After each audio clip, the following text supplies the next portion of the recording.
Assalamualaikum warahmatullahi wabarakatuh. Jadi kita lanjutin materi selanjutnya ya. Kemarin sudah tentang macam-macam gerak. Lanjut ke rumus kecepatan. Jadi rumus kecepatan itu V sama dengan S per T. V ini adalah kecepatan, S itu jarak, T itu waktu. Jadi ini ada keterangannya. V itu kecepatan, satuannya meter per sekon, S itu jarak, satuannya meter, T itu waktu, satuannya sekon. Jadi nanti kalau ada pertanyaan di mana jaraknya itu masih kilometer, jaraknya dijadiin meter dulu, kecuali nanti jawabannya kilometer per jam, baru nggak usah dijadiin meter. Lalu kita buat segitiga. Rumus segitiga seperti ini, ditaruhlah di sini V sama dengan, jadi V sama dengan S bagi T, gitu ya. V sama dengan S bagi T. Jadi kalau kita tanya S-nya, S sama dengan, karena dia berbanding lurus, sejajar ya. Jadi V-nya ini dikali sama T, karena dia berbanding lurus ini.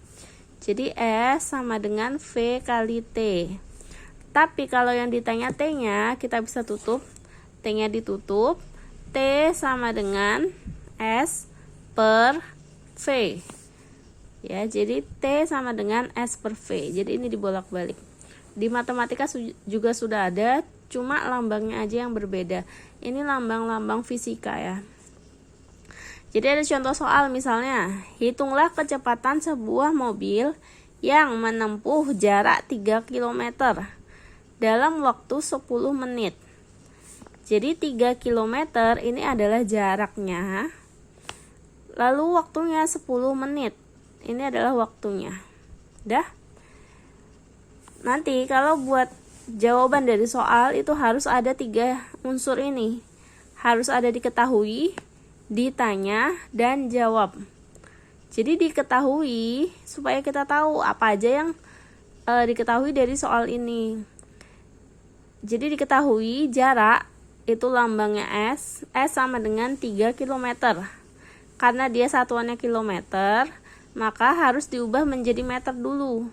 1 km sama dengan 1000 meter. Berarti kalau 3 km sama dengan 3 kali 1000 sama dengan 3000 meter. Lalu T itu waktunya 10 menit. Karena dia satuannya masih menit, maka diubah menjadi second. Second ini sama dengan detik ya. Jadi 10 menit, 1 menit itu 60 detik. Kalau 10 menit, 10 kali 60 sama dengan 600 second. Lalu yang dit ini adalah ditanya. Yang ditanya adalah kecepatannya. Hitunglah kecepatan, jadi V sama dengan titik-titik tanda tanya. Lalu jawab, V sama dengan, masukkan rumusnya, S per T sama dengan, masukkan angkanya, 3000 meter per 600 second. Jawabannya 5 meter per sekon. Jadi ini jawabannya ya. Nanti untuk melatih kalian supaya bisa jawab soal-soalnya, nanti saya kasih soal di Google Classroom-nya. Nanti kalian jawab soal-soalnya di buku latihan ya. Lanjut, setelah kecepatan yang tadi, sekarang ada rumus percepatan. Jadi percepatan lambangnya A kecil. Cara mencarinya, percepatan sama dengan delta V per delta T. Delta ini artinya perubahan. Jadi perubahan kecepatan dibagi perubahan waktu. Bisa juga dicari percepatan sama dengan VT min V0 per T. VT ini adalah waktu akhir. V0 ini adalah VT ini adalah kecepatan akhir. V0 ini adalah kecepatan awal. T ini adalah waktu. Jadi ini keterangannya. A itu percepatan, satuannya meter per sekon kuadrat.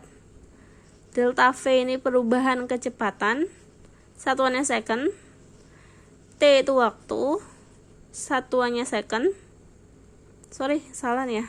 Delta V ini perubahan kecepatan, satuannya meter per sekon. VT ini kecepatan akhir, meter per sekon. V0 ini kecepatan awal. Lalu kalau yang ditanyakan jaraknya, yang diketahui misalnya kecepatan awalnya, waktunya, percepatannya. Yang ditanya jaraknya, rumusnya ini. V0 kali T tambah setengah kali AT kuadrat. Jadi ini rumus mencari jarak jika percepatan diketahui. Jadi percepatan itu adalah perubahan waktu per satuan. Percepatan itu adalah perubahan kecepatan per satuan waktu. Jadi kalau misalnya kita naik motor itu kan nggak mungkin kecepatannya tetap lempeng aja 60 km per jam gitu ya. Pasti ada perubahan. Jadi misalnya pas awal kita berangkat, kecepatan kita lancar nih karena lancar jalannya 60 km per jam misalnya. Lalu di tengah jalan itu ada kemacetan atau ada lalu lintasnya terhambat. Jadi kecepatan kita berkurang. Jadi 30 km misalnya gitu ya. Jadi itu namanya percepatan. Jadi perubahan kecepatan selama kita melintasi jalan per perubahan waktu yang ada. Jadi gitu. Jadi perubahan waktunya berapa gitu. Nanti dah saya kasih contoh soal. Saya kasih contohnya. Nanti tinggal dibuat. Nanti saya kasih contoh soalnya.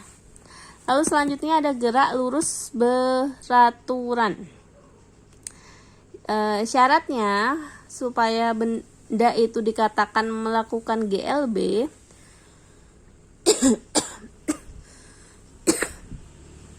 Yang pertama, lintasan benda itu merupakan garis lurus. Jadi jalannya lempeng lurus aja. Yang kedua, kecepatan benda itu tetap. Contohnya, gerak kereta api pada jalur yang lurus. Jadi kereta api, karena di Bali nggak ada kereta api, mungkin ada yang belum tahu naik kereta api ya. Jadi kereta api kalau jalan di rel yang lurus, itu kecepatannya dia tuh tetap. Jadi nggak ngerem dia, tidak menurunkan kecepatan, tidak menaikkan kecepatan. Jadi kecepatannya tuh tetap. Kalau di lintasan yang lurus, berbeda kalau misalnya lintasannya berbelok gitu ya. Itu akan mungkin menurunkan kecepatan atau bagaimana, atau menaikkan kecepatan gitu. Nggak ya, menurunkan kecepatan ya kalau di jalan berbelok. Jadi gitu. Itu syarat GLB, gerak lurus beraturan. Lalu yang kedua ada namanya GLBB, gerak lurus berubah beraturan. Syaratnya benda dikatakan mengalami GLBB itu yang pertama, kecepatan benda berubah secara beraturan terhadap waktu. Jadi misalnya dalam waktu 5 menit kecepatannya 30 km per jam.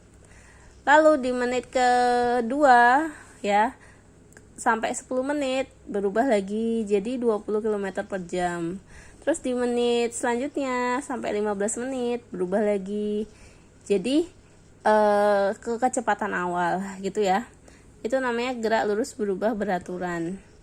Contohnya misalnya mobil yang mengerem. Jadi kalau ada mobil yang mengerem, itu dia disebut melakukan GLBB diperlambat. Karena awalnya misalnya gerakannya 30 km per jam. Terus mengerem dia. Ngerem itu nggak langsung berhenti ya. Jadi ngerem itu kecepatannya berkurang sehingga dia masuk ke dalam GLBB diperlambat. Contoh lainnya ada bola yang jatuh dari atas setelah dilempar. Kalau kita lempar bola ke atas, awalnya kan dia lambat. Tapi pada saat sampai puncak, lalu dia jatuh bebas dari atas, dia gerakannya lebih cepat. Itu namanya GLBB dipercepat. Ya. Lalu nanti itu di soal banyak sekali soal tentang ticker timer. Jadi ini ticker timer namanya. Memang agak sulit sih pelajarinya, tapi kita coba pelan-pelan ya. Ticker timer untuk GLB. Jadi ini GLB, gerak lurus beraturan. Ticker timernya menunjukkan titik-titik yang jaraknya sama. Jadi jarak antara titik 1 dengan titik 2, lalu titik 2 dengan titik 3, titik 3 dengan titik 4 ini sama. Kalau ini 1 cm, di sini 1 cm, 1 cm, 1 cm gitu ya. Sama kelihatannya. Itu namanya GLB. Gitu. Jadi ini jika benda bergerak lurus beraturan akan didapatkan bahwa jarak antar ketikan pada kertas ticker timer adalah sama. Lalu apabila GLBB diperlambat, jadi kalau GLBB diperlambat, startnya dari sini, mulai jalannya ini dari sini, arah gerakannya ke sana, ke kanan. Tapi pembacaan ticker timer itu bacanya dari arah kanan ke kiri, gitu ya. Jadi arah pembacaannya ke sini, arah pembacaannya. Jadi kalau GLBB diperlambat, pola ticker timer semakin merenggang. Ya. Jadi meskipun bacaannya dari sini, kalau kita gambar tetap seperti ini ya. Awalnya dia rapat, lama-kelamaan renggang, semakin menjauh gitu ya. Itu yang GLBB diperlambat. Lalu kalau GLBB dipercepat, startnya dari sini, bacanya dari kanan ke kiri juga sama. Jadi arah gerakannya sama dari sini, dari kiri ke kanan, bacanya dari kanan ke kiri. Tapi kalau digambar tetap aja seperti ini. Kita bacanya tetap dari sini ya. Kalau GLBB dipercepat, pola ticker timer yang awalnya renggang akan semakin merapat. Jadi kalau dipercepat, yang awalnya renggang jauh-jauh, lama-kelamaan semakin merapat. Tuh ya, diingat perbedaannya. Jadi nanti kalau gambar jangan sampai sama semua. Jadi ini dari rapat semakin renggang itu diperlambat. Ini dari renggang jadi rapat itu dipercepat. Ya. Oke, sekian dari saya. Terima kasih. Assalamualaikum warahmatullahi wabarakatuh.